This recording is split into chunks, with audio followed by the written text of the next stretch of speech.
Hello সবাইকে। আজ হচ্ছে 15 ফেব্রুয়ারি, মানে শিবরাত্রি। প্রত্যেক বছরের মতো এবছরে পুজো করছি। আমি শ্রাবণ মাস আর শিবরাত্রি দুটোই পালন করে থাকি বছরে।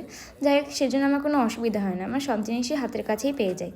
আর পুজোর দিনে আলতা যদি না পড়ি তাহলে পুজো পুজো কিন্তু মনে হয় না। আর দেখতে দেখতে আমি আমার সব জিনিস গুছিয়ে নিলাম। পুজো এখন দিইনি, একটু পরে দেবো। যাই হোক, এই ফাঁকে তোমাদেরকে আমার একটু রুমটাকে দেখিয়ে নিই। পুজোর দিনে একটু মনে হলো যে ঘরটাকে সাজিয়ে আলপনা দিয়ে, আলপনা দিলে বেশ কিন্তু ভালোই লাগে, পুজো পুজো মনে হয়। আর একা থাকার জন্য আমার রুমটা অনেকটাই বড়, কিন্তু কিছু করার নেই, বলো কি করব। একদিক দিয়ে ঠিকই আছে, আমার পুরো রুমটার মধ্যে শুধু ব্যাগেই ব্যাগ, তোমরা দেখতে পাবে শুধু ব্যাগ, কিচ্ছু নেই। আর কিছু বের করার মধ্যে কিছু নেই, কোনো জায়গাও নেই।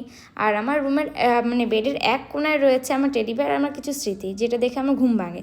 আর আমার ঠাকুরটাকে আমি সবসময় নিয়ে ঘুরে বেড়াই, যেখানে যাই সাথে করে, তাই ছোট্টই নিয়েছি, তাই বেশি ফুল দিয়ে সাজাতে